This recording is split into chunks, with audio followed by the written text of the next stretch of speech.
নমস্কার বন্ধুরা, আপনাদের সকলকে স্বাগত জানাই অন্ধকারের আওয়াজ চ্যানেলে। আমাদের আজকের বিশেষ নিবেদন তারানাথ তান্ত্রিকের গল্প ডাও হিলে স্কন্ধকাটা। আপনাদের সকলের কাছে অনুরোধ, গল্পটি সম্পূর্ণ শুনুন এবং কেমন লাগলো অবশ্যই আমাদের কমেন্টের মাধ্যমে জানান। তাহলে চলুন শুরু করা যাক তারানাথ তান্ত্রিকের গল্প ডাও হিলে স্কন্ধকাটা।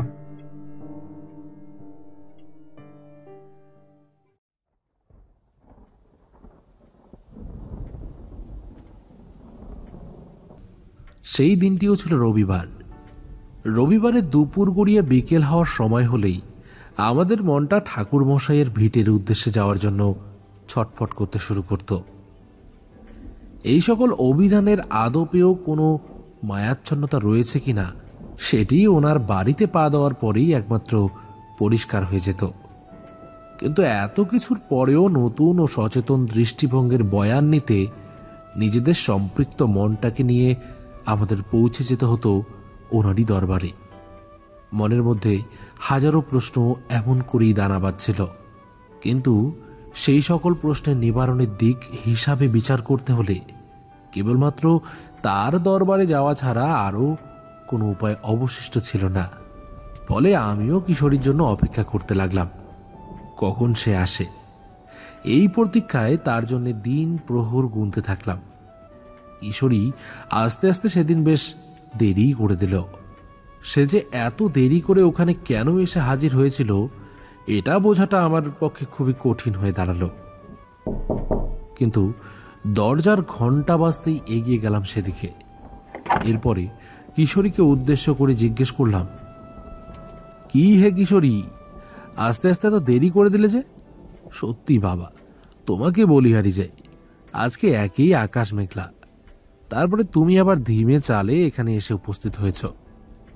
এখন এখান থেকে যেতে যেতে বিপুল সময় লেগে যাবে।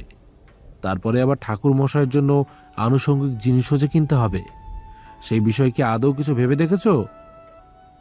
আমার কথা শুনে ভেবেছিলাম কিশোরীর গায়ে লেগে যাবে, কিন্তু সে তো বেশ সাবলীল ছন্দেই আমার সামনে নতুন ফোন দিয়ে এটে বলে বসলো, আরে বাবা, এত ভাবার কি আছে? আমরা দুটিতে টুকটুক করে ঠিকই ওনার দরবারে হাজির হয়ে যাব। এ তো কোনো সাধারণ জায়গা নয়, রাজার দরবারই বলা চলে। কারণ সেখানে গিয়ে কত কিছুই যে জানতে পারি তা এক কথায় বলে বোঝাতে পারবো না। এটাই যে সবচেয়ে বড় সত্যি, তাই ওটা আমার কাছে রাজ দরবারের মতনই। রাজাকে যা বলা হয় উনি ঠিকই সেসবের মীমাংসা করেই দেন। কত নতুন ধ্যান ধারণার গড়াপত্তনের স্থান বলতো এই ক্ষেত্রটি। এত কিছু তো বুঝলাম কিশোরী, কিন্তু ওনার জন্য যে পছন্দ মতো জিনিসগুলো নিয়ে যেতে হবে সেই বিষয়টার মীমাংসা তুমি কিভাবে করবে?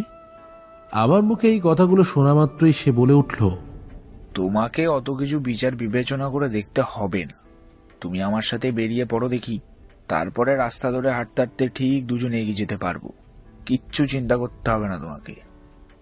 নাও এখন বেরিয়ে পড়ি। আর রইল বাকি ঠাকুরমশাইয়ের পছন্দের কথা, তাহলে সেই বিষয়ে তোমাকে কোনো কিছুই তেমনভাবে চিন্তা করতে হবে না। ওই মোড়ের মাথা থেকে চপ কিনে নিতে পারবো। মোড়ের মাথাতেই রয়েছে হরিহরের চপের দোকান, আর ওর পাশ থেকেই ঠাকুরমশাইয়ের জন্য একখানা পাসিংসোর প্যাকেট কিনে নেব। ব্যাস, তাহলেই তো সব সমস্যার সমাধান হয়ে যাবে। এই দুটোই তো জিনিস সবচেয়ে বেশি পছন্দ করেন, কাজেই এই দুটো পেয়ে গেলে আমরা নিশ্চিন্ত। কি বলো? কিশোরীর কথাগুলোর মধ্যে একটা ভালো রকমের আনন্দের স্বাদ লুকিয়েছিল। ও যে এগুলো করে তবেই ঠাকুর মশাইয়ের কাছে পৌঁছবে, সেটি ওর চোখ মুখের উচ্ছ্বাসের মধ্যেই অসাধারণভাবে ধরা পড়ে যাচ্ছিল। আমিও তাই আর দেরি না করে বেরিয়ে পড়লাম। রাস্তা দিয়ে যেতে যেতে নানান রকমের বিষয়ের কথা ভাবছিলাম। এমন সময়ে কখন যে ওই দোকানের কাছে এসে পড়েছি হুঁশি নেই। কিশোরী সময়ের মধ্যেই সব জিনিসপত্রগুলো কিনে নিল। এরপরে আমরা আবার ওই ফুটপাতের রাস্তা ধরে এগিয়ে যেতে লাগলাম। মনের মধ্যে কেন জানি না সেদিন ওই ডাউ হিলের কথাটাই বারে বারে ঘুরপাক খাচ্ছিল। তবু আমি ভাবলাম, কপালে যা আছে তাই হবে। আজকে যদি ঠাকুর মশাইয়ের অন্য কোনো ভূতের প্রেতের বিষয়েও আলোচনা জুড়ে দেন, তবে সেক্ষেত্রে আমার আপত্তি থাকবার আর কোনো জায়গা থাকবে না। আসল তো হচ্ছে গল্প শুনতে পারাটা। ওটা যদি ঠিকঠাকভাবে হয়ে যায় তাহলে আর চিন্তা কোথায়। শেষমেশ ঠাকুরমশাইয়ের বাড়ির একেবারে চৌহদ্দিতে এসে উপস্থিত হয়ে গেলাম আমরা। দেখলাম চারি আমাদের দরজা ধাক্কানোর আগেই দরজাটা খুলে দিল। এরপরে আমাদের উদ্দেশ্য করে বলল, আরে কাকা বাবু, কি ভালো সময়ে যে আপনারা এসেছেন কি বলবো। আমি ভাবছিলাম এই বুঝি আপনারা এসে পড়েছেন। এই ভেবেই দরজাটা খুলে একবার বাইরেটা দেখতে যাচ্ছিলাম, কিন্তু দরজা খোলার সাথে সাথেই যে আপনাদের দর্শন করে ফেলবো সেটা ভাবতেই পারিনি। আসুন আসুন, ভেতরে আসুন আপনারা। আমরাও ভিতরে গিয়ে ঠাকুরমশাইয়ের ঘরে ঢুকলাম। ঠাকুরমশাই আমাদেরকে দেখে বেজায় খুশি হলেন। এরপরে বললেন, বাহ, খুব ভালো করেছো তোমরা এসে পড়েছো। এই বেশ ভালো কাজের কাজ হয়েছে একটা। আমি এক্ষুনি চারিমাকে তোমাদের বিষয়েই বলছিলাম। বারে বারে ও আমাকে তোমাদের বিষয়ে জিজ্ঞাসা করেই চলেছিল, কিন্তু আমি ভাবিনি এত খারাপ আবহাওয়া মাথায় নিয়েও তোমরা এখানে আসবে। কিন্তু সত্যি আজকে তোমাদেরকে দেখতে পেয়ে খুবই ভালো লাগছে। আজকে আমি তোমাদেরকে একটা দারুণ কাহিনী বলার কথাই ভাবছিলাম আর কি। ওনার মুখে এমন কথা শুনে মনটা সত্যি আনন্দে নেচে উঠল। এরপরে ভাবতে লাগলাম কোন কাহিনী উনি শোনাতে পারেন। সেটা ভাবতে না ভাবতেই জিজ্ঞেস করে বসলাম, আচ্ছা ঠাকুরমশাই, আপনার কাছে তো অনেক রকমের কাহিনী শুনেছি, কত জায়গায় আপনি গিয়েছেন, কিন্তু জানেন একটি জায়গার বিষয়ে জানবার পরে সেটির সাথে জড়িয়ে থাকা পূর্ব স্মৃতিগুলোর কথা তীব্রভাবে মনে পড়ে যাচ্ছিল।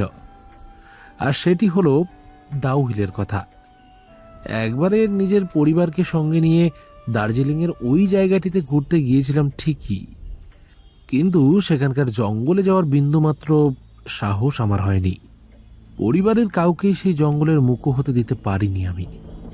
ফিরে এসেছিলাম ঠিকই, তবে মনের মধ্যে এক অপ্রাসঙ্গিক ভয় নিয়েই আমাকে ফিরতে হয়েছিল। কারণ খালি মনে হচ্ছিল সেখানে কোনো স্কন্দকাটা বাচ্চার ভূত দর্শন করে ফেলব কিনা। সাধারণ মানুষের মনের মধ্যে এমনকি আলোচনায়ও এই বিষয়টি কিন্তু বারে বারে উঠে এসেছে। এটা আশা করি আপনি জানেন। ওই জায়গাটির ইতিহাস কিন্তু বেশ প্রাচীন। সাথে সাথে দেখলাম ঠাকুরমশাইয়ের মুখ একেবারে গুরু গম্ভীর হয়ে গিয়েছে। ওনাকে দেখেই মনে হলো উনি বুঝি কোনো একটি বিষয়কে নিয়ে গভীরভাবে চিন্তা করে চলেছেন। এরপরেই উনি পাসিং শোয়ের প্যাকেট থেকে একখানা সিগারেট বার করে তাতে টান দিয়ে বললেন,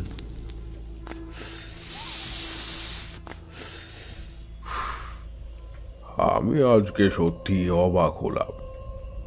প্রেতজনের আমন্ত্রণ বলে একটি বিষয় থাকে, তোমরা জানো কি না জানি না।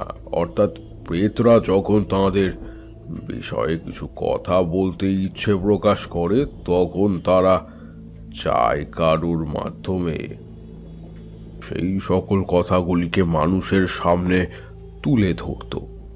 আমি আজকে ওই জায়গাটি মানে ডাউহিলের সম্পর্কেই তোমাদের সামনে কিছু পুরনো অতীত ইতিহাস বর্ণনা করতে চেয়েছিলাম, কিন্তু সেটা যে এইভাবে সত্যি হয়ে যাবে এটা একেবারেই ভেবে দেখিনি। সত্যি ওই স্থানটির ইতিহাসের বীজ আজও আমার স্মৃতিতে বপিত হয়ে রয়েছে বলতে পারো। ডাউহিলে আমাকে একবার যেতে হয়েছিল তৎসংলগ্ন একটি গ্রামে, তবে ওই জঙ্গলের কথাটা কিন্তু একেবারে মিথ্যে নয়।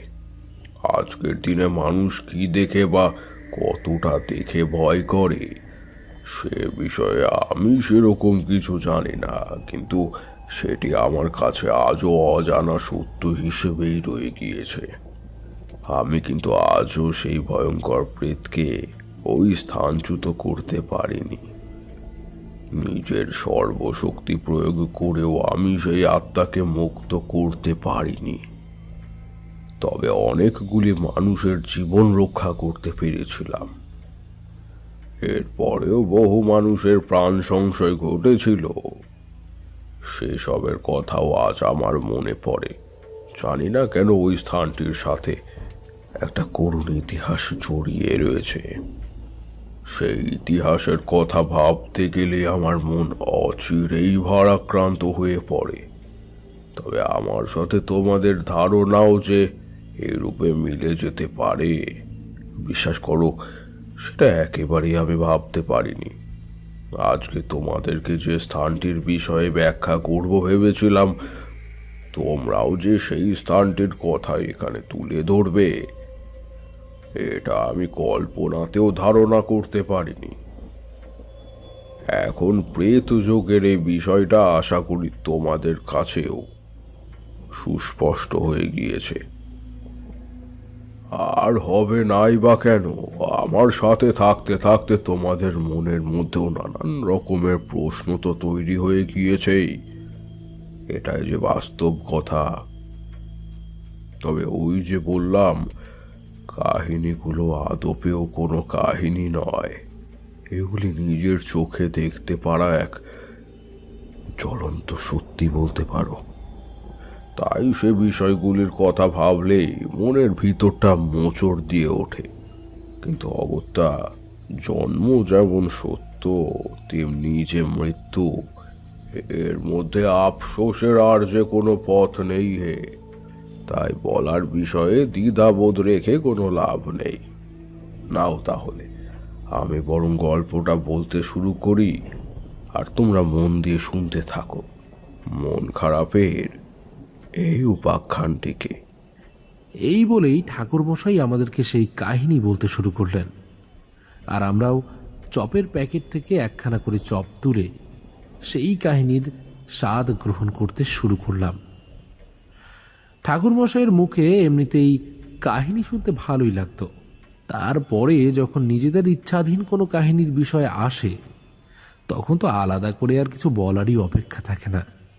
তাই সেই জায়গা থেকেই শোনার ইচ্ছাটাও অচিরেই বেড়ে যায় বইকি।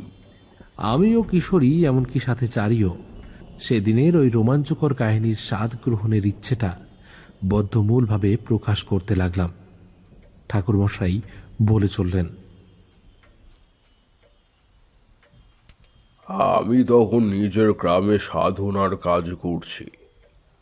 গ্রামের একটি মন্দিরে বড় করে পুজোর আয়োজন করা হয়েছিল। সেই আয়োজনের সময়ে গ্রামের লোকেরা সকলেই পুজোর কাজে ব্যস্ত ছিলেন। আমিও মন্ত্রপাঠ করছিলাম। এক মনে বসে দেবীর ধ্যান করছি, এমন সময় পিছন থেকে একজন ব্যক্তি ডেকে উঠলেন। সেই ব্যক্তির কণ্ঠটা অচেনা মনে হলো। এর পূর্বে কখনো শুনেছি বলে মনে হলো না।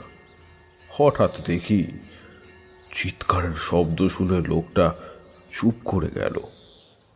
কাঁসর ঘন্টা বাজানোর শব্দ হঠাৎ করেই থেমে যাওয়ার ফলে মনের মধ্যে একটা দুশ্চিন্তার সৃষ্টি হলো।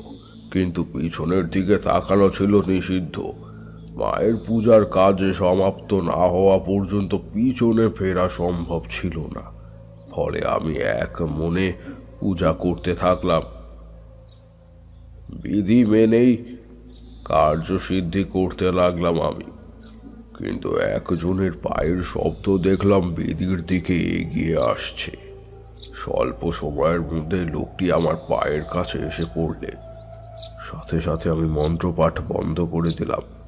জায়গাটা একেবারে শান্ত হয়ে গেল। শেষমেশ আমাকে পূজার বেদি ছেড়ে উঠে দাঁড়াতেই হলো। আর কোনো উপায় না দেখে আমি শেষে লোকটির দিকে তাকালাম। দেখলাম জীর্ণ শীর্ণ কায় এক লোক এসে হাজির হয়েছে। তার চোখে মুখে তীব্র ভয়ের আভাস। সে দেখা মাত্রই আমি ধারণা করতে পারলাম যে কিছু একটা ঘটেছে। লোকটিকে জিজ্ঞাসা করলাম, কি হয়েছে বলুন তো দেখি। আর আপনি যে এখানে আজকে পুজোর কাজ করছি সে বিষয়ে আপনাকে কে জানিয়েছে? আপনাকে তো এর পূর্বে কোনোদিনও এখানে আসতে দেখিনি। আপনি কি কোনো দূর গাঁ থেকে এসেছেন নাকি? লোকটি হাঁপাতে হাঁপাতে বললেন, দূর বলে দূর। আমার নাম নরেশ। আমি এখানকার বাসিন্দা নই, দার্জিলিংয়ের পার্বত্য অঞ্চলের বাসিন্দা। ওখানে একটা ছোট্ট গ্রাম রয়েছে, আমি সেখান থেকেই আসছি। ওই গ্রামে এক তীব্র আতঙ্কের সৃষ্টি হয়েছে বাবা। সেই আতঙ্কের হাত থেকে কেবলমাত্র আপনিই আমাদের উদ্ধার করতে পারবেন।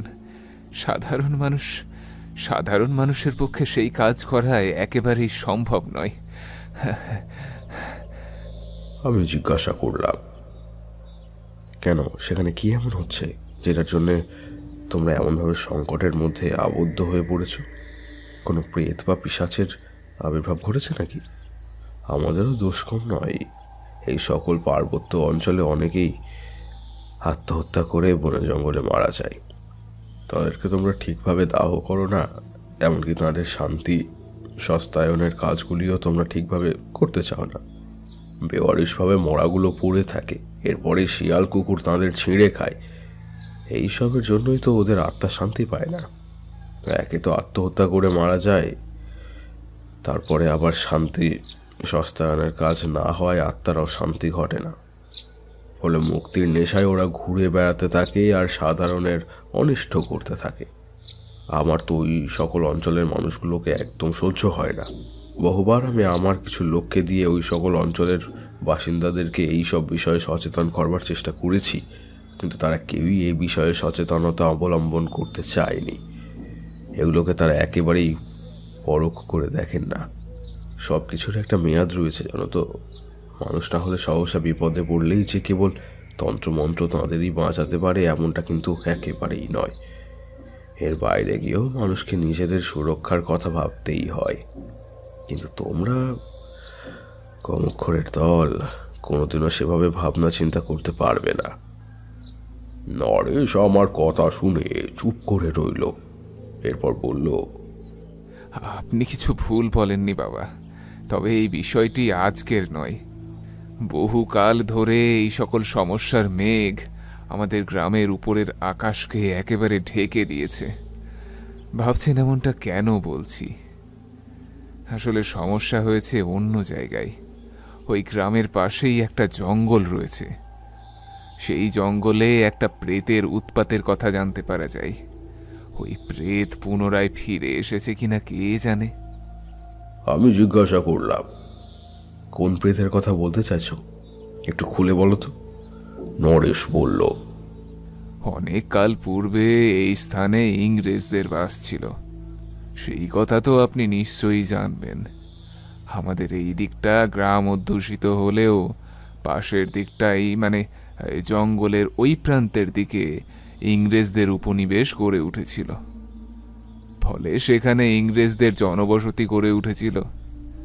ওই অঞ্চলে ইংরেজ সরকারের অধীনে একটি বিদ্যায়তন, মানে শিক্ষা প্রতিষ্ঠান নির্মিত হয়েছিল। সেখানে অনেক ছোট ছোট ছেলে মেয়েরা পড়াশুনো করতে আসতো, তবে সেখানে তাদেরকে লেখাপড়া করতে হতো। ফলে তারা তাদের পরিবার ও পরিজন থেকে অনেকটাই দূরে থাকতে বাধ্য হতেন। মাঝে মধ্যে হয়তো তাদের পরিবারের লোকেরা তাদের সাথে সাক্ষাৎ করতে আসতেন। এমতাবস্থায় ওই শিক্ষা প্রতিষ্ঠানটির মধ্যে অনেক বিষয়েই পরিবর্তন লক্ষ্য করতে পারা যেত। দিনের পর দিন নানা রকম নিয়ম পরিবর্তন হতে দেখা যেত। পরিবেশ পরিবর্তিত হয়ে যাওয়ার ফলে সেই প্রভাব সেখানে পাঠরত বিদ্যার্থীদের মনের উপরেও পড়ত। এইভাবে দিনের পর দিন বিষয়গুলি প্রাধান্য পেতে থাকায় সমস্যার মেঘটা যেন ওই অঞ্চলের আকাশটিকে কালো বর্ণ ধারণ করে ঢেকে ফেলেছিল। সেই কালো বর্ণের আকাশের থেকে দূরে থাকা ওখানে উপস্থিত কারো পক্ষেই সম্ভব ছিল না।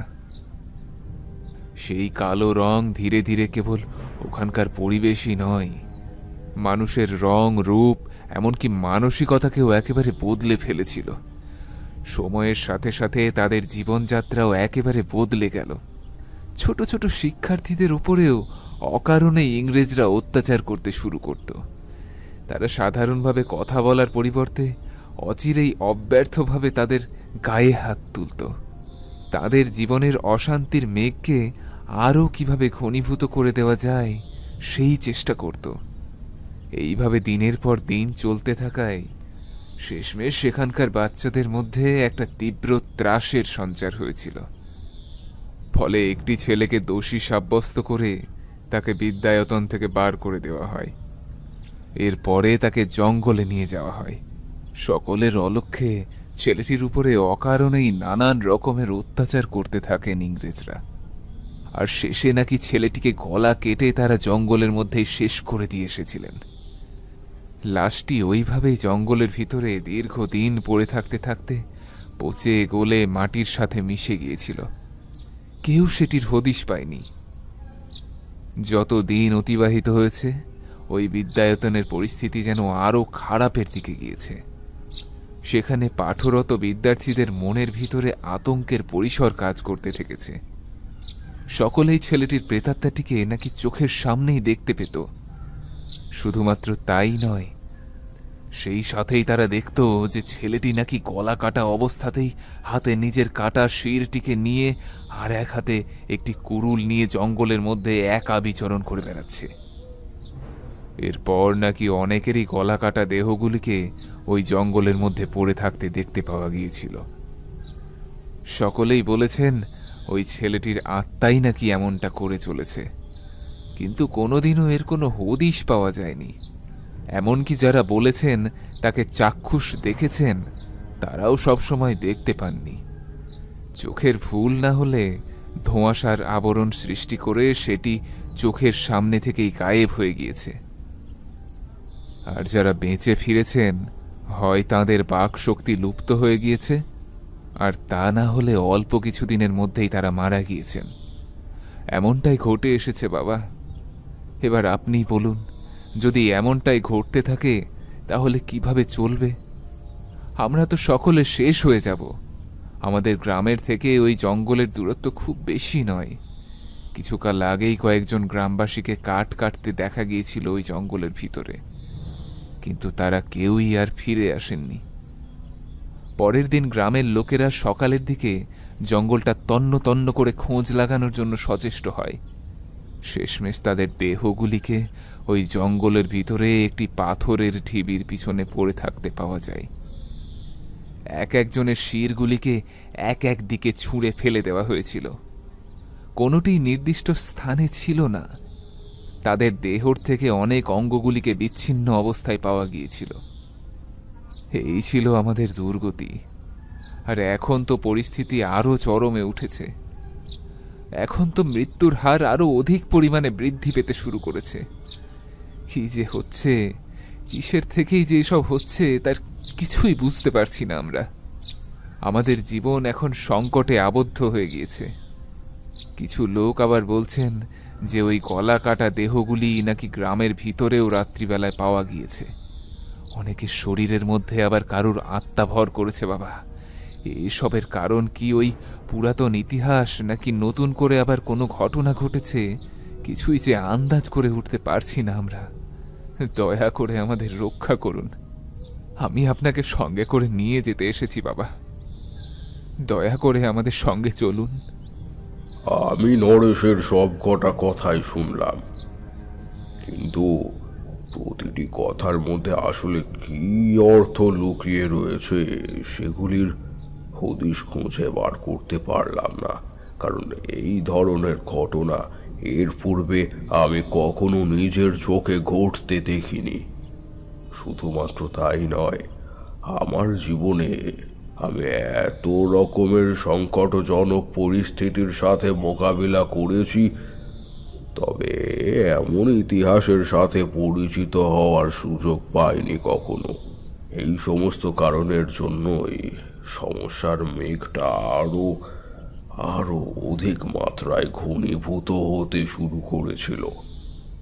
ফলে সেই সকল বিষয়গুলিকে কাটিয়ে উঠবার জন্যই আমি নরেশের পাশে থাকার সিদ্ধান্ত নিয়েছিলাম। বুঝলাম ওর সাথে না গেলে আমি এই সমস্ত কিছুর সমাধান খুঁজে বার করতে পারবো না। সেই কারণেই আমাকে একবার সেখানে যেতেই হবে। কিন্তু আমি নরেশকে উদ্দেশ্য করে বললাম, গ্রামে এখন যে মায়ের পূজার কাজ চলছে, আর এটি কোনো যে সে দেবীর পূজা নয়, অষ্টকালীর পূজার কাজ। একসাথে 8 জন কালী মূর্তি পূজিত হন। মা এখানে বিভিন্ন রূপে বিরাজিতা। মায়ের পূজার কাজে বিঘ্ন ঘটালে গোটা গ্রাম একেবারে শেষ হয়ে যাবে। কোপ পড়বে গ্রামের প্রতিটি মানুষের জীবনে। কিভাবে যে চোখের সামনে সমস্তটা শেষ হয়ে যেতে দেখবে, সেটা তুমি কেন কেউই কল্পনা করতে পারছে না। আমরা সাধক ফলে আমরা ফলাফলটা আগেই চোখের সামনে দেখতে পাই, আর এই জাতীয় কাজের ফল একেবারেই সমীচীন নয়, এটা মাথায় রেখো। আমি কিন্তু সেইভাবেই বিষয়টিকে এড়িয়ে চলবার চেষ্টা করে চলেছি, কিন্তু পূজার কাজে একবার যখন বিঘ্ন পড়েই গিয়েছে, তখন এই কাজ আমি আর এগিয়ে নিয়ে যেতে পারবো না। তাই এই গ্রামেরই কাউকে এই কাজের দায়িত্বভার অর্পণ করতে হবে, তবেই এই সমস্যার সমাধান সাধিত হতে পারে। নরেশ আমাকে প্রশ্ন করলে, কাকে আপনি এই দায়ভার দিয়ে যেতে পারবেন বাবা? তখন দেখলাম গ্রামের লোকেরা নিঃশব্দে আমার মুখের পানে চেয়ে রয়েছে। তাদের বাকশক্তি হারিয়ে যাওয়ার পিছনে যে একাধিক কারণ নিহিত ছিল, সেটি আর নতুন করে বলবার অপেক্ষা রাখে না।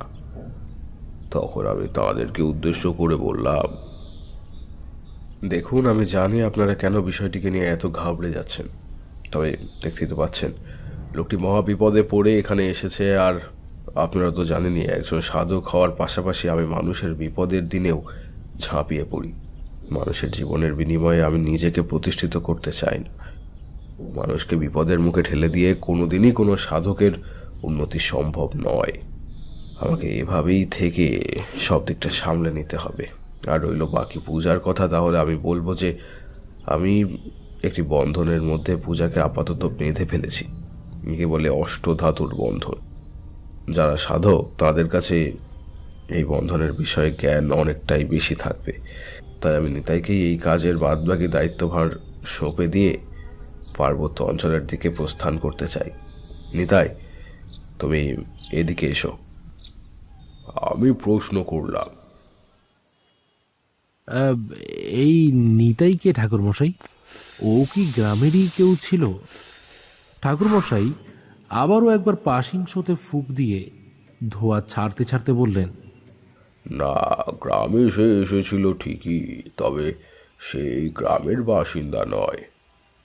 আমি সাধনার কাজে নানান স্থানে ভ্রমণ করে বেড়াতাম। সেইখানেই একটি ছেলের সাথে আমার সাক্ষাৎ ঘটেছিল।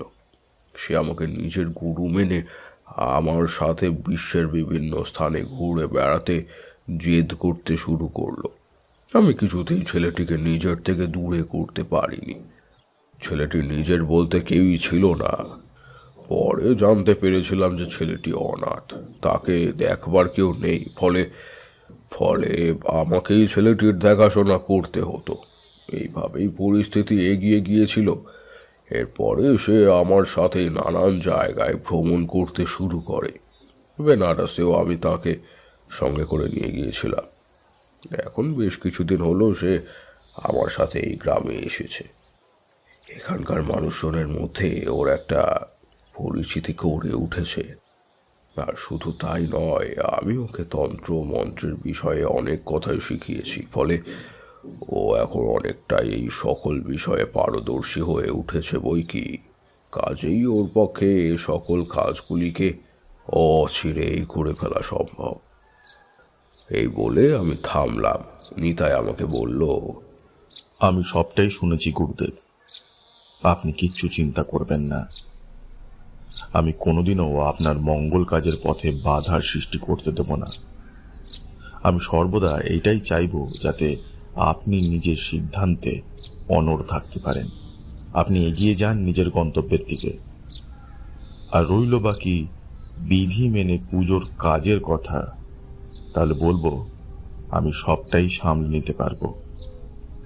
এতকাল আপনার সাথে থেকে আমি যেটুকু আয়ত্ত করতে পেরেছি তার দ্বারা এই কাজ করে ফেলা সম্ভব। কাজেই আপনি নিশ্চিন্ত হয়ে নিজের কাজে যান, আমি এই দিকটা সামলে নিতে পারবো। আমি গ্রামের লোকগুলিকে সান্ত্বনা দিয়ে নরেশের সাথে সেদিন রাতের বেলায় রওনা হয়ে গেলাম। তবে আমার পক্ষে পদব্রজে এতখানি পথ অতিক্রম করা একেবারেই সম্ভব ছিল না। এছাড়াও অতখানি রাস্তা ধরে ধরে চলতে পারাটাও ছিল একেবারেই অসম্ভব। পাহাড় পর্বত পেরিয়ে যেতে হতো, মাঝে পড়তো অনেক নদী।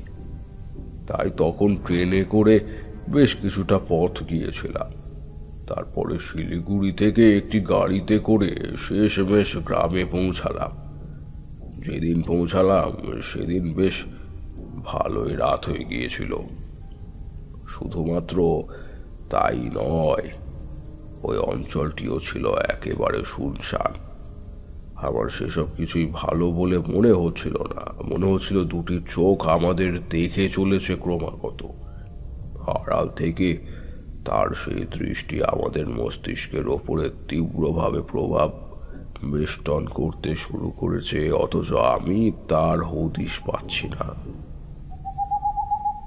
এমন সময় একটা কালো পেঁচা কর্কশ শব্দে ডেকে উঠতেই আমি নরেশের দিকে তাকিয়ে বললাম, কালো পেঁচা খুব অশুভ হয় নরেশ, এইটা কি তুমি জানো? আমি এই গ্রামে পদার্পণ করার পর থেকেই এই ধরনের জান্তব্য ডাক কানে আসছে। এর অর্থ এখানে এমন কিছু রয়েছে যেটি প্রাণনাশক। রাতের অন্ধকারে এখানে দাঁড়িয়ে থাকা একেবারেই ঠিক হবে না। আর শোনো, গোটা গ্রাম পরিদর্শন করলে অনেকটা সময় অতিবাহিত হয়ে যাবে। তার চেয়ে ভালো ধীরে ধীরে এই বিষয়গুলিকে কাটিয়ে ওঠা, ধীরে ধীরে এমন কিছু করা যেটির মাধ্যমে আমিও সব কিছুর বিষয়ে একটা পরিষ্কার ধারণা তৈরি করে ফেলতে পারি। সেই কারণেই তোমাকে এই সকল বিষয়গুলির কথা জানানো। তাছাড়া আমি যদি এখন গ্রামের মানুষগুলির সম্পর্কে বিরূপ ধারণা প্রকাশ করে থাকি, তাহলে ওই আত্মা অনেকটাই জেনে যাবে, কারণ তাদের কান থাকে বাতাসে, এটা মনে রেখো। আর সেটা কোনো ছেলে খেলার ব্যাপার মোটেই নয়। আমি এখানে এসে পড়েছি দেখে সে আরো অনেক বিপদের সৃষ্টি করতে পারে, কিন্তু এর থেকে সব কিছু একদম শেষ হয়ে যাবে। যেতে একেবারে বাধ্য। আমি এটা কোনোদিনও চাইনি। সেই কারণেই আমি এসবের থেকে গ্রামকে উন্মুক্ত করে রাখতে চাইছি। তাই আজকের রাতটা আমি তোমাদের বাসাতেই কাটাবো। কালকে আমি গ্রামে বেরিয়ে সাবলীলভাবেই বাড়িগুলোকে ঘুরে দেখব, আর যদি কারোর সাথে কথা বলার প্রয়োজন পড়ে আমি বলে নেব, কিন্তু মানুষের মধ্যে আমাকে নিয়ে কোনো সন্দেহ তৈরি হতে দেব না। তুমিও আমার সাথেই থেকো, তার কারণ আমি এই পার্বত্য ভাষা ভালো করে বুঝতে পারবো না। কিসের থেকে কি হয়ে যায় কিছুই তো বলতে পারবো না।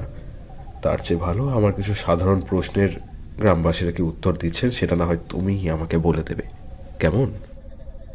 নরেশ আমার কথায় ঘাড় নেড়ে জবাব দিল, বেশ বাবা, আপনি যেভাবে বলছেন সেভাবেই আমরা সবটা সামলে নেওয়ার চেষ্টা করব।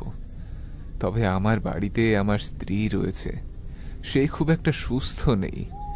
তাকে জ্বরের ঘোরে ভুল বকতে দেখেও আমাকে ছুটে আসতে হয়েছে আপনার কাছে। আমি এই গ্রামের মানুষের থেকে আপনার সম্পর্কে জানতে পেরেছিলাম। ওনাদের সঙ্গে একজন গেরুয়া বসন পরিহিত ছেলেও ছিল। সে নিজের নাম বলেছিল অমর জীবন। সে আমাকে আপনার সন্ধান দিয়েছিল বাবা। ওই মানুষটিকে গ্রামে কয়েকদিনের জন্য আসতে দেখেছিলাম। ওনাকে জিজ্ঞাসা করলে উনি নিজের সম্পর্কে বলেছিলেন যে আমিও একজন ভবঘুরের সাধক মাত্র। নিজের মনের অন্বেষণে আমি স্থান থেকে স্থানান্তরে ঘুরে বেড়াই। তবে আমার গন্তব্যের কোনো নির্দিষ্টতা একেবারেই নেই। আমি এই আছি আবার এই নেই। কোথায় কখন পৌঁছে যেতে হবে সেটা ঈশ্বর আমার হয়ে নির্ধারণ করেন। আর রইল বাকি এই গ্রামের পরবর্তী সংকটের কথা, তাহলে এটাই বলবো যে এই গ্রামে আরো অনেক খারাপ কিছুই ঘটবে। এমনকি তোর স্ত্রীর উপরেও কিন্তু সেই আত্মা ভর করতে পারে। তবে যদি এই সব কিছুর প্রভাব থেকে নিজের সংসারকে রক্ষা করতে চাস, তাহলে তারানাথের কাছে যেতে হবে।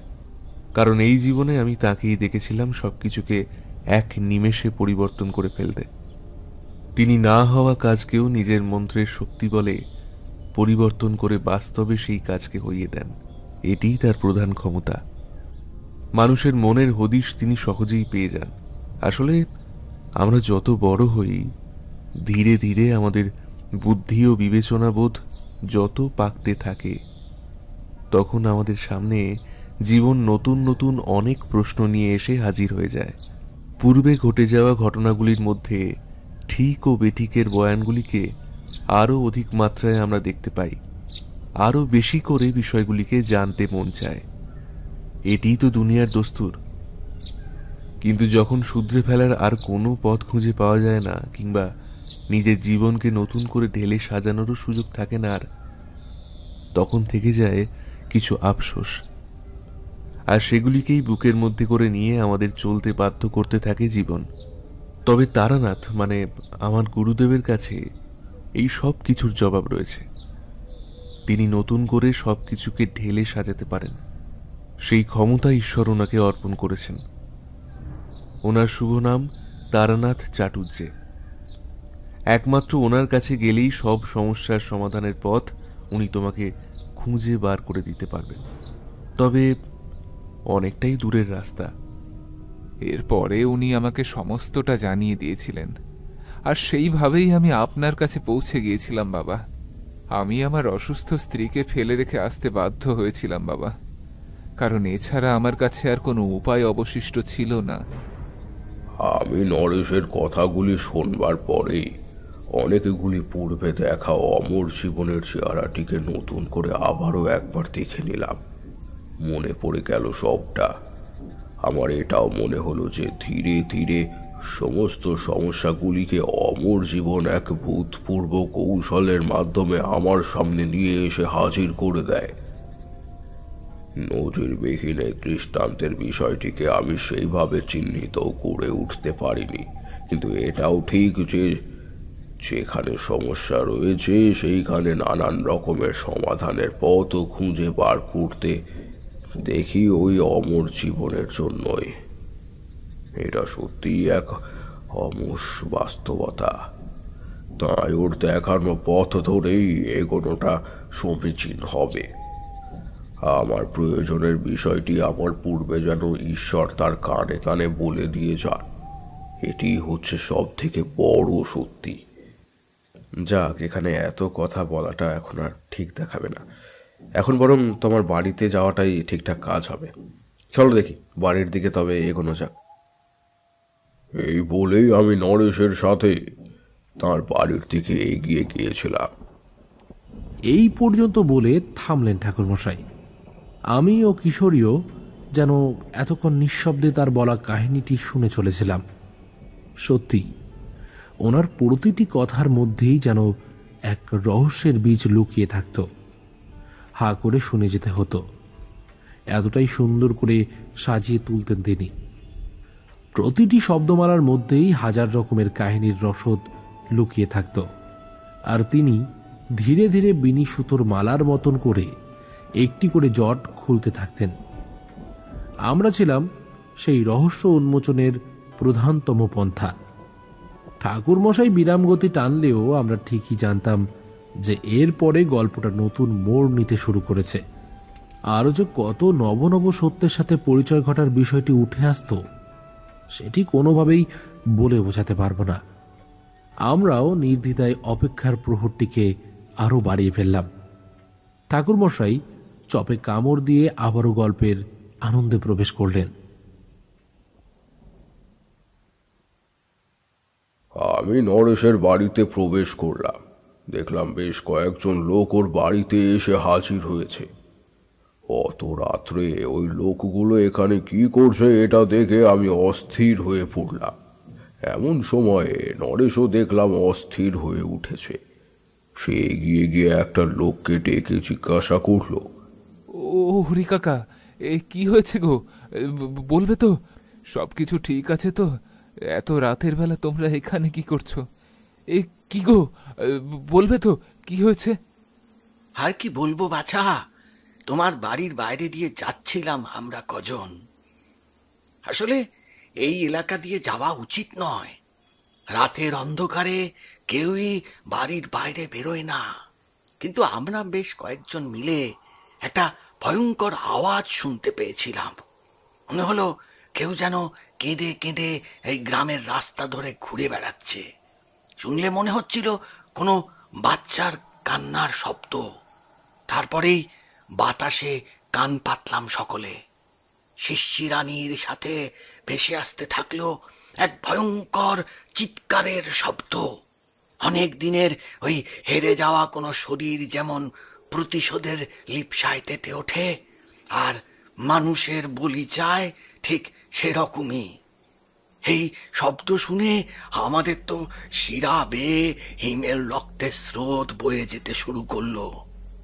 অথচ ওই বিশ্বাস করবে না, কাউকেই কিন্তু চোখের সামনে দেখতে পেলাম না। এদিকে ওদিকে আসল রহস্যটিকে খুঁজে বেড়াতে শুরু করলাম। ওই গ্রাম পঞ্চায়েতের বাড়ির উদ্দেশ্যে গিয়ে হাজির হলাম, কিন্তু সেখানেও দেখলাম তালা বন্ধ। ওনারা বোধহয় ওই ভয়ের চোটে গ্রাম ছেড়ে অন্য কোথাও চলে গেছেন। এছাড়াও ওই 2-1 দিন আগে যেভাবে মাথা কাটা অবস্থায় মুন্ডুগুলোকে পড়ে থাকতে দেখতে পাওয়া গেছিল, সেসবের পরে গ্রামের প্রধানের পক্ষে আর এখানে থাকা কোনোভাবেই সম্ভব ছিল না। তিনি আরো একটা সর্বনাশ করেছেন। আমাদের সকলের টাকাগুলো তার দপ্তরে জমা ছিল। সুদ বাবদ ওখান থেকে যা আসতো সেটা দিয়েই আমাদের সংসার চলতো। কিন্তু উনি যে আমাদের সাথে এত বড় বিশ্বাসঘাতকতা করবেন সে কথা তো ভাবতেই পারিনি। এমন সময় আরো একটি বয়স্ক মহিলা এগিয়ে এলেন। এরপরে বললেন, আর কি বলবো গো নরেশ, আমার মেয়ে মানে পুঁটির বিয়ের জন্য বেশ কিছু টাকা পঞ্চায়েতের তহবিলে রেখেছিলাম। ওনারা বলেছিলেন যে সময়ের সাথে সাথে ওই টাকার পরিমাণও বৃদ্ধি পাবে। তো এই টাকা দিয়ে আমি আমার মেয়ের বিয়ের কাজ নম করে হলেও সম্পন্ন করে ফেলতে পারতাম গো। কিন্তু এখন তো একেবারেই সকলে দেউলিয়া হয়ে গেলাম গো। ওনারা সবার টাকাগুলোকে সাথে নিয়ে পালিয়ে গেছেন। নিজের পরিবারকে রক্ষা করবার তালে আমাদের সকলকে পথে বসিয়ে দিয়ে চলে গিয়েছেন। বাড়িতে যেটুকু যা খাবার আর আনাজপত্র রয়েছে ওইটুকুই যে ভরসা। এদিকে তুমি যখন এখানে ছিলে না, তার মধ্যে 2 মেয়ের গলা কাটা মৃতদেহ গ্রামের পুকুর পাড়ে পড়ে থাকতে দেখা গিয়েছে।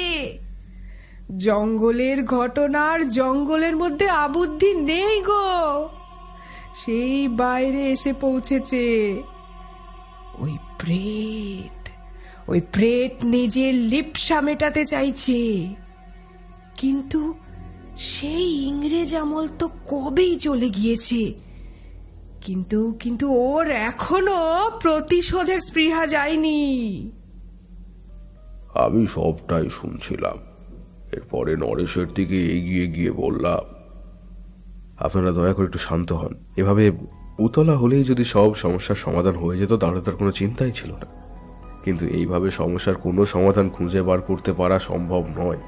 আমি যতদূর যা বুঝেছি সেটি হলো এই প্রেতের সাথে মোকাবিলা করতে পারার মতন ক্ষমতা আমাদের কারোর নেই। তাই আমাদেরকে সচেতন হতেই হবে। আর শুধু তাই নয়, আপনারা সকলেই এই বাড়ির সামনে এসে কেন জড়ো হয়েছেন এই বিষয়ে তো কিছুই বলতে পারলেন না। এমন সময় হরি বলে উঠল, ওই যা বলছিল মার্কি, আমরা জনা কয়েক এদিকে ওদিকে ঘুরতে ঘুরতে হঠাৎ এই বাড়ির সামনে এসে উপস্থিত হই। এমন সময় দেখি জোরে জোরে হাওয়া বইছে। মনে হচ্ছিল যেন খুব জোরে ঝড় হবে, বৃষ্টির সম্ভাবনাও রয়েছে। ওই ঝড়ের মধ্যে কোন দিকে যাব ঠিক করতে পারছিলাম না। হঠাৎ করে এই আবহাওয়ার বদলি বা ঘটে গেল কিভাবে সেটাও আন্দাজ করতে পারছিলাম না। এমন সময় বাড়ির চালের দিকে চোখ পড়তেই দমটা বেরিয়ে যাওয়ার জোগাড় হলো। হরি থামার সাথে সাথে নরেশ তাকে উত্তেজিত কণ্ঠে জিজ্ঞাসা করলো, কি দেখেছিলে কাকা? হরি পুনরায় জবাব দিল, দেখলাম ওই বাড়ির চালের উপরে তোমার স্ত্রী বসে রয়েছে, পা দোলাচ্ছে। অসুস্থ শরীরখানা নিয়ে তত্তর করে ওই মাচার আঙিনাবে নিচে এসে দাঁড়ালো।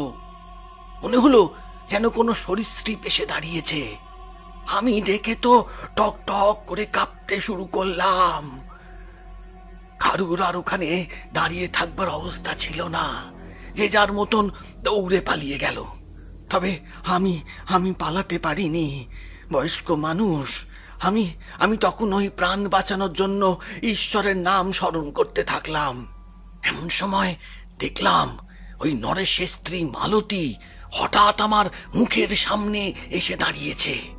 ওর হাতে রয়েছে একটা কুরুল, তাতে রক্ত মাখানো, আর চুলগুলো সব হাওয়ায় উড়ছে। প্রশান্ত বদনের এই মেয়েটিকে অমন ভয়ঙ্করী রূপ ধারণ করতে দেখে বুকের ভেতরটা একেবারে হালকা হয়ে গেছিল। এরপরে সে লাল চোখ দুটো নিয়ে আমার দিকে তাকিয়ে বলে উঠল, কিরে, কি ভেবেছিস তোরা? আমাকে শান্তিতে শিকার ধরতেও দিবি না? আমি কি সারাটা জীবন ওই জঙ্গলের মধ্যেই থাকবো নাকি? ওখানে কি শিকার ধরবো?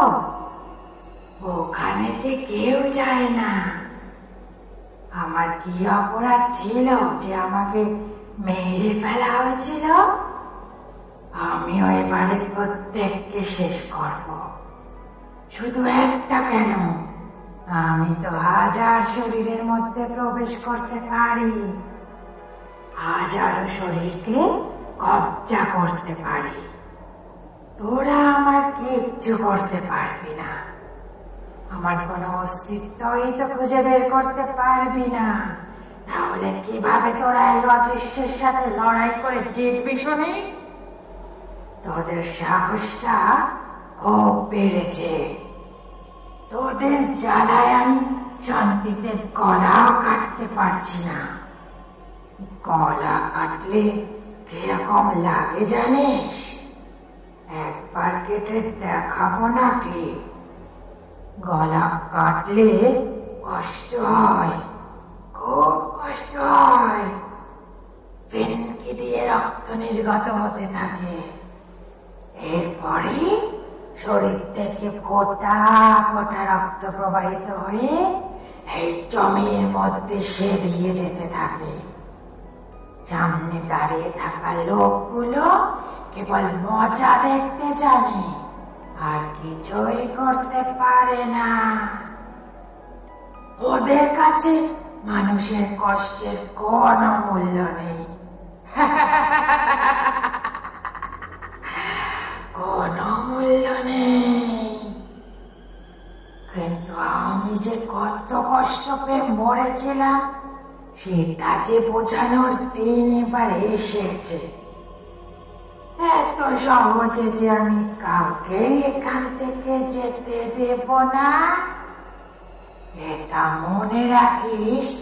এদের সকলকে শেষ করে ফেলবো আমি, করবই।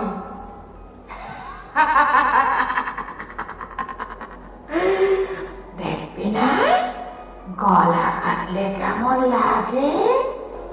আমি এক পা করে পিছিয়ে যেতে লাগলাম। এমন সময় দেখলাম এমন কিছু যেটি তোমরা কেউ কল্পনাও করতে পারো না। আমি বললাম, কি দেখলেন আপনি? হরি বিস্ফারিত চোখটা নিয়ে আমার দিকে তাকিয়ে বলল, আমারই চোখের সামনে মালতী নিজের হাতে থাকা ওই ধারালো কুড়ুলটিকে নিয়ে নিজের মাথা কেটে ফেলল। দেখলাম ওর মুন্ডুটা শরীর থেকে আলাদা হয়ে গেছে। এরপরে ওই কাটা দেহটিকে নিয়ে দৌড়ে ও ওই দিকে চলে গেল। আর ওই মুন্ডুটা এখানে পড়ে থেকে খিলখিল করে হাসতে হাসতে আমাকে বলল, আমি এভাবেও করে বেড়াতে পারবো, কিন্তু তুই পারবি না। তোর থেকে মুন্ড আলাদা করে দিলে এখানে ছটপট করতে করতে মরতে হবে তোকে। কেউ বাঁচাতে আসবে না, কেউ না, মানে কেউ না। এটা মনে রাখিস।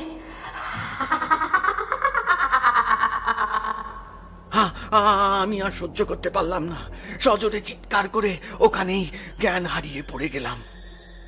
এরপর ওই জ্ঞান ফিরলে দেখি গ্রামের 2-4 লোক আমার সামনে এসে হাজির হয়েছে। তারাই আমাকে চোখে মুখে জল দিয়ে জ্ঞান ফিরিয়ে এনেছিল, কিন্তু আমি জ্ঞান ফিরে আসবার পরে আর কিছুই দেখতে পাইনি। সবকিছুই স্বাভাবিক দেখেছিলাম। গ্রামের লোকগুলোকে আমি সবকিছু বলবার পরেও ওরা আমার কথা বিশ্বাস করতে রাজি হয়নি। ওই অসময় জোড়ো হাওয়ার প্রকোপটাও কিভাবে যে কমে গেল জানি না। এরপরে আমিও ওই বাদ বাকি লোকেরা নরেশের বাড়ির সামনে দাঁড়িয়ে রয়েছিলাম। যদি এই মালতীকে দেখা যায়, যদি আমি ওদেরকে এই বিষয়টি বিশ্বাস করাতে পারি। এই কথাগুলো বলেই হরি কাকা কান্নায় ভেঙে পড়লে। তবে আমি বেশ বুঝতে পারছিলাম যে এটি কোনো সাধারণ প্রেতের কাজ হতে পারে না। মালতী কোনোভাবেই ওরকম দৌড়ে যেতে পারে না। ওই প্রেত ভ্রমের সৃষ্টি করেছে, নিজের ক্ষমতাকে লোকের কাছে চরিতার্থের চেষ্টা করে চলেছে। সে যে কতখানি ক্ষমতাশালী সেটা বোঝানোর স্বার্থেই সে এমনটা করে চলেছে।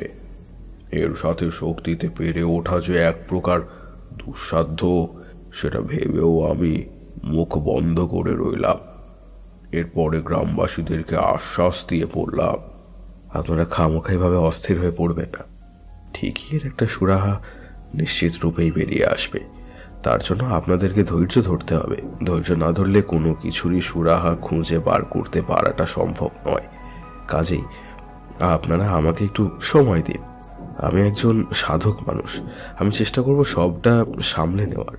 চেষ্টা করব যাতে নিজের অর্জিত জ্ঞানের দ্বারা আমি সকল সমস্যা থেকে সমাধানের একটা রাস্তা খুঁজে বার করতে পারি।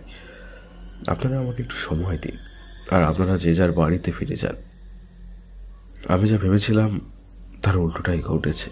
ভেবেছিলাম আপনাদের সকলের কাছ থেকে নিজের পরিচয় গোপন করে রাখবো, কিন্তু এখন দেখলাম আপনাদের যে অবস্থা, তাতে করে দ্রুততার সাথে এই কাজটা সমাধান খুঁজে বার করতে না পারলে আপনাদের প্রাণ আরও সংশয়ের মধ্যে পড়তে পারে। আপনারা কেউই বেঁচে বেরোতে পারবেন না, আর ওই প্রেত কোনোভাবেই নিজের মৃত্যু প্রতিশোধের স্পৃহাকে খর্ব না করে এখান থেকে বিদায় নেবে না। তবে এই কাজ খুবই কঠিন। এর জন্য আমাকে কিছুটা ভাবার সময় দিন। ভাবগতিক সব বিচার করার পরই আমি একমাত্র বিধান দিতে পারবো। এই বিষয়ে আমাদের সকল পূর্ব সহযোগিতা কাম্য। এই বলে আমি সেদিন নরেশের সাথে তার বাড়িতে প্রবেশ করেছিলাম। আর গ্রামের লোকেরা সকলেই যে যার নিজেদের আশ্রয়ে ফিরে গিয়েছিলেন। ভিতরে প্রবেশ করেই নরেশ বলল, বাবা, দরজাটা তো বন্ধই রয়েছে। বাইরে থেকে আমি তো এইভাবেই তালা দিয়ে গেছিলাম, আর কোথাও কোনো পরিবর্তনও দেখতে পাচ্ছি না। হরি কাকা মনে হয় ভুলভাল কিছু দেখেছে, কারণ সন্ধ্যের পর তো ওনার নেশা করার একটা বদ রোগ আছে। আর আপনিও জানেন যে নেশার ঘোরে মানুষ কি না কি দেখে, তাই না? কাজেই আমার বিশ্বাস হয় না যে মালতীর সাথে ভুল কিছু ঘটেছে। সে হয়তো দিব্যি রয়েছে। গলা কাটা হলে কি কেউ জীবিত হয়ে থাকতে পারে নাকি? গলাটা পড়ে থাকবে এক জায়গায় আর শরীরটা দৌড়ে বেড়াবে, এ কি কখনো সম্ভব?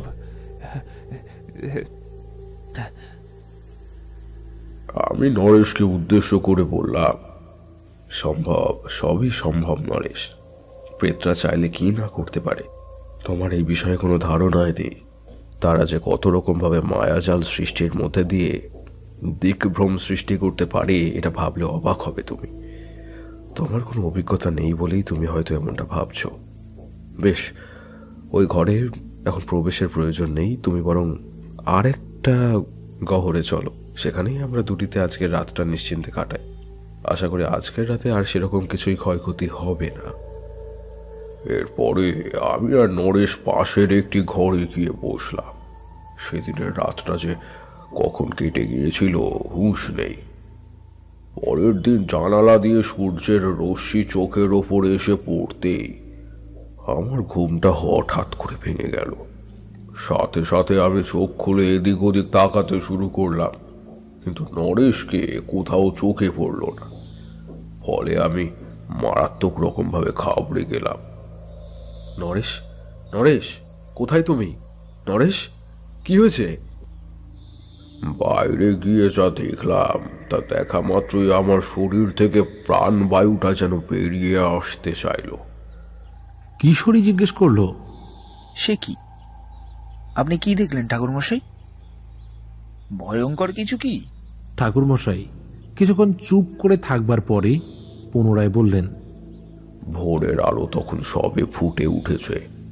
গ্রামটা তখনও বেশ নিস্তব্ধ। দিনের আলো থাকলেও মনে হলো যেন দরজার সামনে থেকে কেউ একটি ছায়া সরে গেল। আমি আপেক্ষিক পরিস্থিতির কথা আন্দাজ করতে পেরে বাইরে বেরিয়ে এলাম। দেখলাম উঠোনের ওপরে রক্তের একটা দাগ।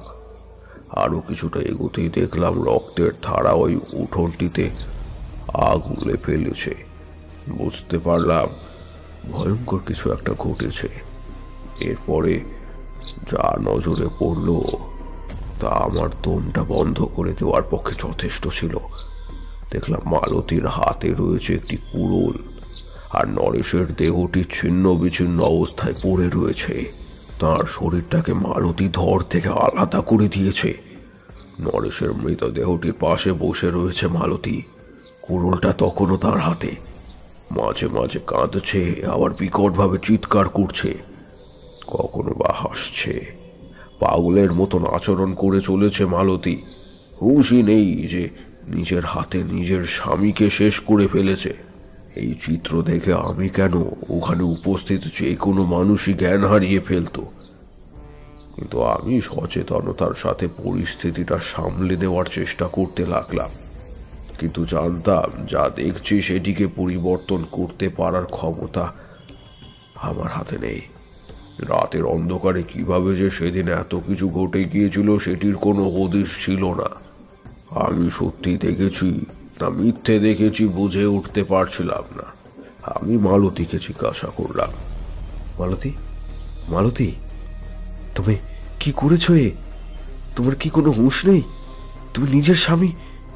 আমি কথাটা পুরো শেষ করতে পারলাম না, তার আগেই মালতী রাগান্বিত দৃষ্টিতে আমার দিকে তাকালো। এরপর কুড়ুলটিকে আমার দিকে আরো কিছুটা বাড়িয়ে দিয়ে বলল, একদম বিরক্ত করতে আসবি না আমাকে। আমি যা করেছি ঠিক করেছি। এতকাল ধরে আমি নিজের প্রতিশোধের আগুনে জ্বলে পুড়ে শেষ হয়ে যাচ্ছিলাম। মানুষের মাথা কাটলে আমি বেশ শান্তি পাই। তাই কে আমাকে মেরেছে তার কথা আমার মাথাতে আনবারও ইচ্ছে নেই। আমাকে যতটা কষ্ট পেয়ে মরতে হয়েছিল সে সমান কষ্ট আমি সকলকে দিতে চাই। নিজের হাতে তাই সকলকে শেষ করেছে। আমি মালতীকে থামিয়ে বললাম, মালতী, তুমি নিজের মধ্যে নেই। যে তোমার মধ্যে রয়েছে সে তোমাকে দিয়ে এইগুলো করাচ্ছে। তুমি নিজেও জানো না তুমি কি করে ফেলেছো, কারণ তুমি তোমার জীবনের সবচেয়ে মূল্যবান সম্পদটিকে নিজের হাতে খণ্ড বিখণ্ড করে ফেলেছ। যখন তোমার চেতনা ফিরবে তখন তুমি অনুভব করতে পারবে তুমি কত বড় ভুল করে ফেলেছ। মালতী আমার মুখের দিকে তাকিয়ে রইল আর বিকট ভাবে হাসতে লাগলো।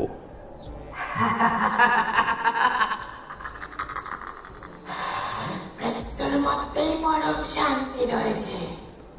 তুই যাকে মালতী ভেবে এত কথা বলে যাচ্ছিস সে তো নিজের মধ্যেই নেই। আমাকে যে দেখা যায় না তাই তো আমি একটা শরীর ধারণ করেছি। এই কুড়ুলটাই আমার অস্তিত্বের প্রমাণ।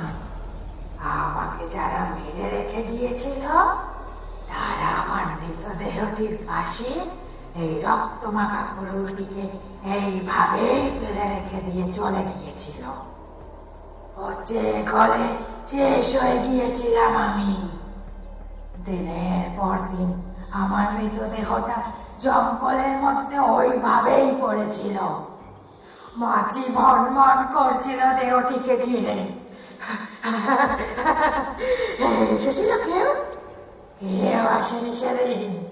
ঠিক এইভাবে পড়েছিলাম আমি, একেবারে এইভাবে। আজকে এই দেহটিকে এইভাবে ফেলে রেখেছি চোখের সামনে। নিজের হাতে কেটেছি ওর মাথাটা। কি শান্তি, দারুণ শান্তি পেয়েছি। যতবার এইভাবে নিরীহ মানুষগুলোকে কাটছি ততবার আনন্দ উপভোগ করছি। এইটাই তো পরম শান্তি যে একে আমি মারতাম না, কিন্তু এ তোকে নিয়ে এখানে এসেছি, মস্ত বড় ভুল করেছে। তুই এখান থেকে চলে যা। আরে না, আমার পথে বাধা সৃষ্টি করিস না। আমাকে আমার মতো করে নিজের কাজ করতে দে। তুই কেন, তোর মতো হাজারো তান্ত্রিক যদি আমাকে শেষ করতে চায় তাহলে জেনে রাখিস কোনোদিনও পেরে উঠবে না। কারণ আমাকে শেষ করা তোদের সাধ্যের মধ্যে নেই।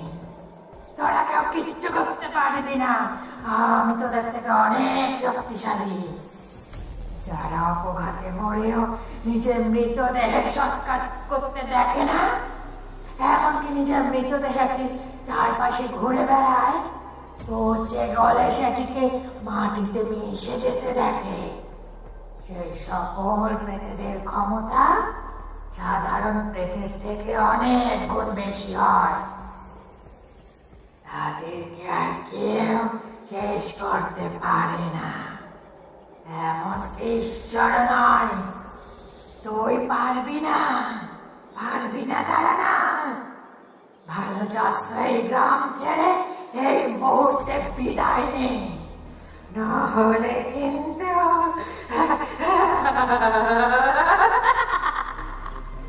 আমি বললাম, কোনোদিনও না। নরেশ আমাকে এই গ্রামকে রক্ষা করার উদ্দেশ্যেই নিজের সঙ্গে করে নিয়ে এসেছিল। হে ঈশ্বর, আমি তাকে মৃত্যুর দিকে ঠেলে দিলাম। আমার এই পাপ ক্ষমা করে দিও মা, ক্ষমা করে দিও। আমি গ্রামবাসীদেরকে এই বিপদের দিনে ফেলে কখনোই চলে যেতে পারবো না, কিছুতেই না। আমাকে নিজের জীবনের বিনিময়ে হলেও তাদেরকে রক্ষা করতেই হবে। তুই আর এভাবে শত শত মানুষের বলি নিতে পারবি না, কারণ তুই অন্ধ হয়ে গিয়েছিস। তোর প্রতিশোধের আগুনে ভূষীভূত হয়ে চলেছে শত শত নিরীহ প্রাণী।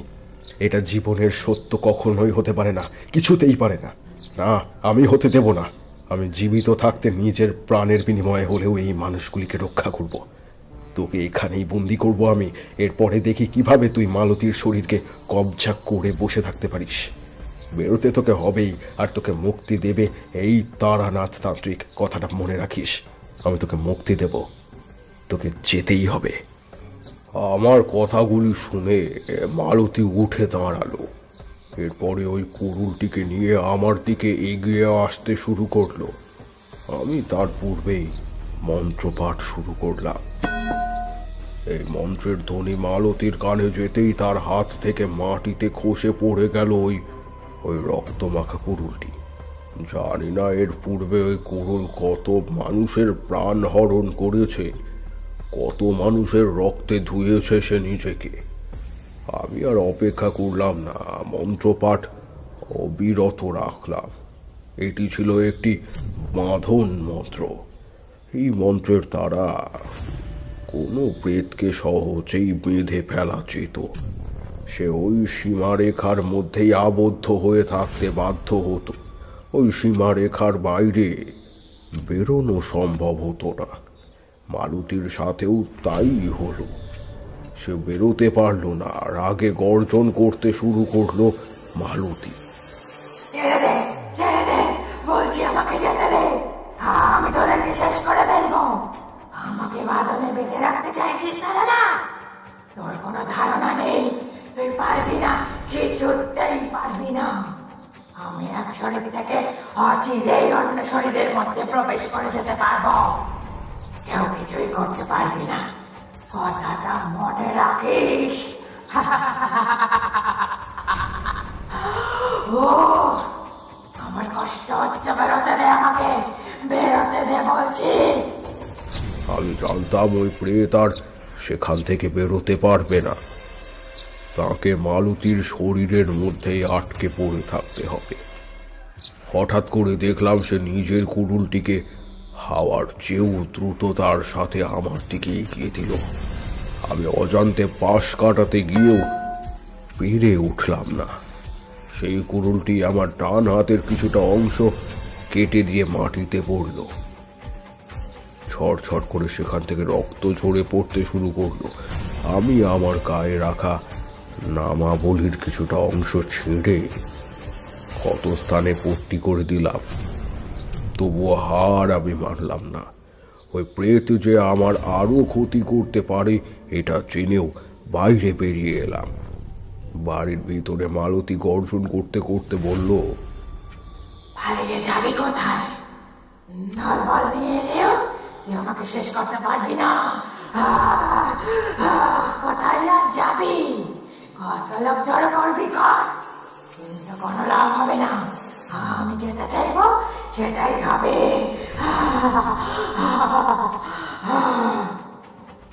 যন্ত্রণায় তখন আমার শরীরটা ছিঁড়ে যাচ্ছে, তবুও আমি থামলাম না।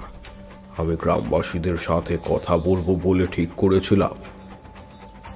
সকালের দিকে সকলকে পঞ্চায়েতে জড়ো হতে বলেছিলাম। সেই পূর্ব কথা মতনই আমি পঞ্চায়েতের দিকে এগিয়ে গেলাম। সেখানে গিয়ে দেখলাম প্রায় সকলেই কম বেশি এসে হাজির হয়েছে। আমি তাদেরকে উদ্দেশ্য করে বললাম, মালতীর যে অবস্থা তাতে করে মনে হয় না আমি সবটা সামলে উঠতে পারবো। তার কারণ ওর শরীরের মধ্যে বাসা বেঁধেছে বহুকালের প্রতিশোধের আগুনে জ্বলতে থাকা এমন এক প্রেত যে নিজের মৃত্যুকে নিজের চোখের সামনে দেখেছে, এমনকি সে নিজের শরীরটাকে ছেড়ে যেতেও পারেনি। ও একটি বিমর্ষ আত্মা, ওকে এইভাবে অন্যত্র পাঠানো সম্ভব নয়। ও এত সহজেই জঙ্গল ছেড়ে যাবে না। এই স্থান ওর খুব পছন্দের। ওর শরীরটিকে খুঁজে বার করে যদি জ্বালিয়ে দেওয়া সম্ভব হতো তাহলেও লাভ হতো, কিন্তু সেটাও সম্ভব নয়, কারণ সেটি পচে গলে মাটির মধ্যে মিশে গিয়েছে। কোনো কিছুরই আর কোনো অস্তিত্ব নেই। ইংরেজ আমলের ঘটনার কথা এখন ভেবেও আর কোনো লাভ হয় না, কারণ সেই সব কিছুর অস্তিত্ব আর এখন নেই। এমন সময় ওর মধ্যে থেকে হরি বলল, তাহলে এখন উপায় কি বাবা? আমি বললাম, মালতী নিজের হাতে নিজের স্বামীকে গলা কেটে খুন করেছে। নরেশ আর নেই।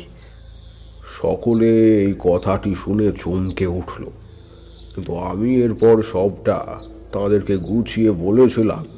তখন হরি বলে উঠল, আমরা সকলেই বুঝতে পেরেছি বাবা। আমরা কিভাবে এই মালতী সহ গ্রামবাসীদেরকে উদ্ধার করতে পারবো, আমাদেরকে আপনি বলুন। আমরা তাহলে আপনার কথা মতন কাজ করব। আপনার অঙ্গুলি হিলনে যদি কাজ হয় তাহলে আশা করছি সব সমস্যার সমাধান হয়ে যাবে বাবা। আমি বললাম, সব সমস্যার সমাধান আমি করতে পারবো না। আমি কেবল মালতীর শরীর থেকে ওই আত্মাটিকে বাইরে বার করে আনতে পারবো, মালতীর শরীরটাকে সুস্থ করতে পারবো, কিন্তু যারা চলে গিয়েছে তাদেরকে যেমন ফিরিয়ে আনতে পারবো না, ঠিক একইভাবে এই যে এত রকমের ক্ষয়ক্ষতি হয়ে গিয়েছে সেগুলোকেও ঠিক করতে পারবো না। আর রইল বাকি ওই আত্মার কথা, সেটিকে আমি একটি বোতলের মধ্যে বন্দি করতে পারি। এই বোতলটিকে মাটির মধ্যে পুঁতে দিতে হবে যাতে সে ওই বোতলের মধ্যেই থাকে, সেখান থেকে কোনোদিনও ও আর বেরোতে না পারে। একে একেবারে সমূলে শেষ করে ফেলা আমার কর্ম নয়। আমি চেষ্টা করেও এর শক্তির সাথে পেরে উঠবো না। আমি তাই এইটুকু করতে পারি। গ্রামের লোকেরা সকলেই আমার কথাগুলি বুঝতে পারলেন। এরপর বললেন, বেশ, তাই হবে। আপনি তাহলে তেমনটাই করুন বাবা, আমরা আপনার সাথেই রয়েছি। কিন্তু কোথায় করবেন এই কাজ? আমি বললাম, নরেশের দেহটির সৎকারের কাজ পরে করতে হবে। মালতীকে আমি বন্ধনের মধ্যে আবদ্ধ করে রেখে এসেছি। সেই বন্ধন পেরিয়ে কোথাও যেতে পারবে না, কোনো হদিশ খুঁজে পাবে না। এই সুযোগে আমাকে আমার কাজগুলো নিশ্চিন্ত মনে করে যেতে হবে। নরেশের গৃহেই আজকে রাতের বেলা আমাকে ওই যজ্ঞের আয়োজন করতে হবে, আর সেখানেই আমি সমস্ত ক্রিয়াগুলি একে একে করতে থাকব। আপনারাও সকলে আমার সাথে সেই স্থানে উপস্থিত থাকবেন। আজকে রাতে অমাবস্যার প্রহর শুরু হবে। এই অমাবস্যা যে সে অমাবস্যা নয়।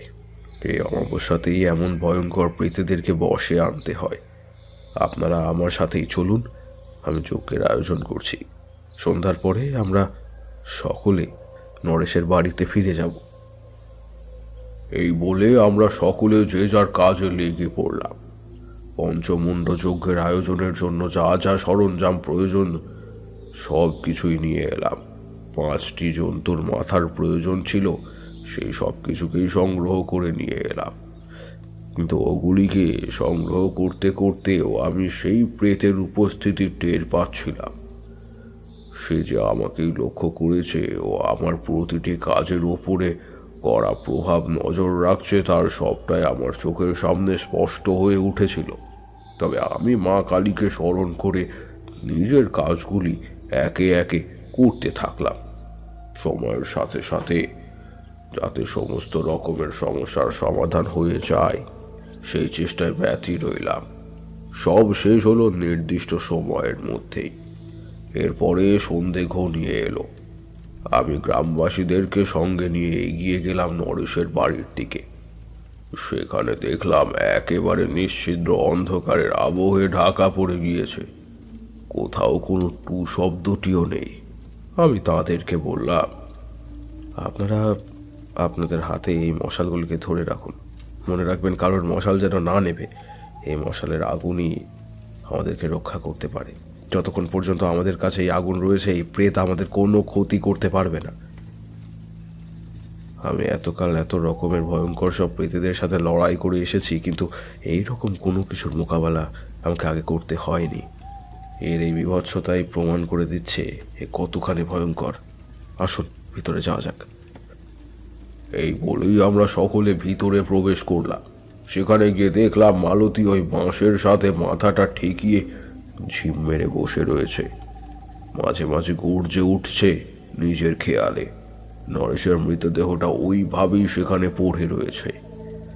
মালতীর সারা শরীরে রক্তের ছিটে লেগে রয়েছে, সারা মুখে নরেশের রক্ত মেখেছে সে।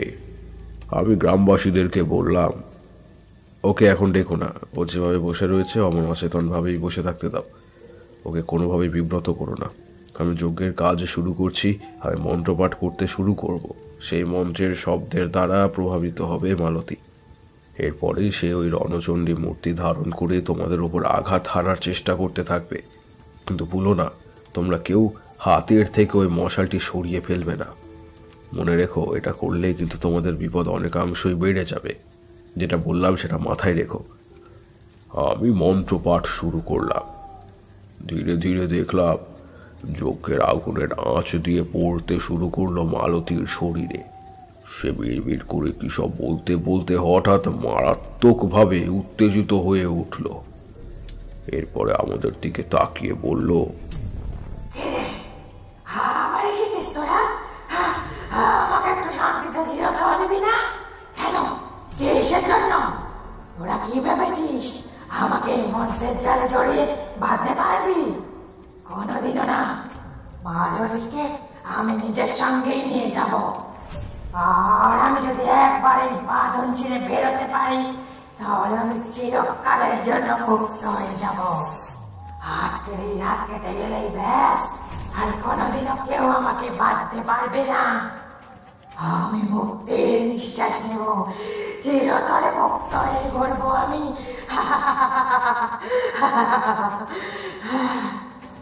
আমি বললাম, কোনোদিনও না, তা আমি থাকতে কোনোভাবেই সম্ভব হতে পারে না। এই বলেই আমি আবারও মন্ত্র পড়তে শুরু করলাম। এমন সময় দেখলাম মালতী গোঙাচ্ছে।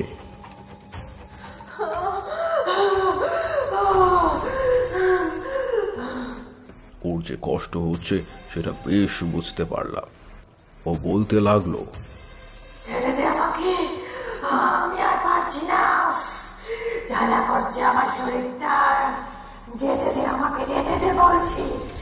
আমাকে ছাড়, এক্ষুনি ছাড় আমাকে, বলছি তো যেতে দে আমাকে, ছেড়ে দে। আমি থামলাম না। আমার সাথে সাথে পাশে দাঁড়িয়ে থাকা লোকগুলিও ওই মন্ত্র আওড়াতে থাকলো। শেষমেশ যখন মালতী একেবারে ক্লান্ত হয়ে এসেছে তখন দেখলাম আকাশে মেঘের গর্জন শুরু হয়েছে। জোরে জোরে হাওয়া বইতে শুরু করলো। সে যে মারাত্মকভাবে প্রতিরোধক শক্তি গড়ে উঠতে চাইছে সেটা পরিষ্কারভাবে অনুমান করতে পারলাম, কিন্তু কেউই নিজেদের লক্ষ্যের থেকে দূরে সরলাম না। মন্ত্রপাঠ চলতেই থাকলো। তারপরে যখন মালতীর শরীর থেকে একটা কালো ধোঁয়া বেরিয়ে আসতে শুরু করেছে, তখন আমার কাছে থাকা ওই বেতালটির মুখটিকে খুলে দিলাম, আর সাথে সাথেই সেই কালো ধোঁয়া কুণ্ডলি পাকিয়ে এসে ঢুকলো সেই বেতালের ভিতরে। দেখলাম মালতীর শরীরটা একেবারে নেতিয়ে পড়েছে। আমি বেতালের মুখটিকে বন্ধ করে দিলাম। এরপরে যজ্ঞের আগুন নিভে গেল নিজের থেকেই। আমি উঠে দাঁড়িয়ে গ্রামবাসীদেরকে উদ্দেশ্য করে বললাম, মালতীর শরীর থেকে আত্মা বেরিয়ে এই বোতলের মধ্যে বন্দী হয়েছে। এবারে মালতীকে নিয়ে গিয়ে বিছানায় শুয়ে দাও, আর নরেশের দেহটির সৎকারের ব্যবস্থা করো। ভেতরের আলো ফোটার পূর্বেই নরেশের শরীরটির সৎকারের কাজ করে ফেলতে হবে, নচেত যে কোনো মুহূর্তেই এই বেতাল ফাটল ধরিয়ে সেই আত্মা বেরিয়ে যাবে, আবারও একটি শরীর খুঁজে প্রবেশ করবে তার ভিতরে। সেটা কোনো মূল্যে কিন্তু হতে দেওয়া চলবে না। কাজগুলি সমাপ্তির পরে আমি মালতীর সাথে কথা বললাম। তার হাতে যে এত কিছু ঘটে গিয়েছে এটা জেনে কান্নায় ভেঙে পড়ল সে। গ্রামের লোকেরা তাকে মনোবল জোগালো। ঠাকুরমশাই চুপ করে রইলেন। এরপরে বিমর্ষ হয়ে পড়ে বললেন, আমি সেদিন গ্রামের সীমান্তে এসে দেখি আমার সামনে কালো রঙের কিছু একটা দাঁড়িয়ে রয়েছে। কেবল তার লাল চোখ দুটি সেখানে আমি দেখতে পেয়েছিলাম। আমার হাতেই ছিল সেই বোতলটি। একটা দমকা হাওয়া সজোরে এসে আমার শরীরের ওপরে আঘাত করতেই আমি নিজেকে আর ধরে রাখতে পারলাম না। আমার অজান্তেই আমার হাত থেকে ওই বোতলটি মাটিতে পড়ে একেবারে ভেঙে চৌচির হয়ে গেল। দেখলাম সেই সাদা ধোঁয়াটি বেরিয়ে গেল। এরপর জঙ্গলের দিকে এগিয়ে গেল সেটি। আমি আর তাকে আটকে রাখতে পারিনি। একটা অট্টহাসির শব্দ কেবল আমার কানে ভেসে আসছিল। আমি জানতাম আমি পারবো না। সে যে এইভাবে মুক্ত হয়ে যাবে এটা কল্পনাতেও ভাবতে পারিনি। আমি নিজের কাছেই সেদিন হেরে গিয়েছিলাম। কিছু আত্মাকে আমিও বশে আনতে পারিনি, কারণ তারা এতটাই শক্তিশালী হয় যে আর তাদেরকে বশে আনা চায় না। সে আত্মা মুক্ত হয়ে গিয়েছিল, তবে গ্রামবাসীদের সাথে এরপর কি হয়েছিল আমার আর জানা নেই। আমি ভারাক্রান্ত মনটাকে নিয়ে নিজের গ্রামে ফিরে আসতে বাধ্য হয়েছিলাম। এরপরে বেশ কয়েকটা দিন আমি মারাত্মকভাবে অসুস্থ হয়ে পড়েছিলাম। অনেক দিন বাদে একটি স্বাভাবিক অবস্থায় ফিরে আসতে পেরেছিলাম আমি, কিন্তু তার সাথে ওই আত্মার কোনো সংযোগ ছিল কিনা তা আমার জানা নেই। সবটাই আজও ধোঁয়াশা হয়ে রয়ে গিয়েছে, কারণ আত্মাদের ভূত ভবিষ্যৎ নির্ধারণ করা সাধকের হাতে থাকে না। ওরা নিজেরাই নিজেদের ভবিষ্যৎ নিশ্চিত করে। ওদের সে ক্ষমতা রয়েছে। ওরা বড্ড ভয়ঙ্কর। অপঘাতে যারা মারা যায় তারা সুপ্ত বাসনা নিয়ে মারা যায়। তাদেরকে অত বিকট দেখতে হয় সেই কারণেই। অপঘাতে যারা মারা যায় তারা সুপ্ত বাসনা নিয়ে মারা যায় বলেই তাদের অতটা বিকট দেখতে হয়। আমি সেই বিকটতাকে নিজের চোখে দেখে এসেছিলাম। আজও ভাবলে সারা শরীরে কাঁটা দিয়ে ওঠে। এত পর্যন্ত বলেই থামলেন ঠাকুরমশাই। সত্যি সেদিন আমাদের দুজনের শিরা বেয়েই হিমেল রক্তের স্রোত বয়ে গিয়েছিল। ঠাকুরমশাই যে সেদিন খুব বাঁচা বেঁচে গিয়েছিলেন সেটাও বেশ ভালোভাবেই আন্দাজ করতে পারছিলাম। তবে সেদিন আর তাকে বিরক্ত করলাম না। দুরু দুরু বুকে আমি ও কিশোরী বাড়ি ফিরে এসেছিলাম। তবে রাতের কলকাতা শহরটা সেদিনও ছিল বেশ নিস্তব্ধ, কিন্তু বারে বারে মনে হচ্ছিল পিছনে কেউ আসছে। সত্যি কি কেউ ছিল?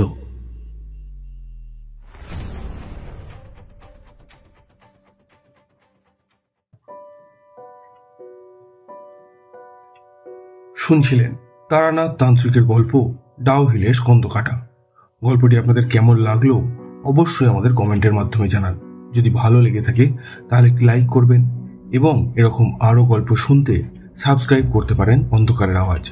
দেখা হবে পরবর্তী একটি ভিডিওতে। ততক্ষণের জন্য সবাই ভালো থাকুন, সুস্থ থাকুন। সকলকে অসংখ্য ধন্যবাদ।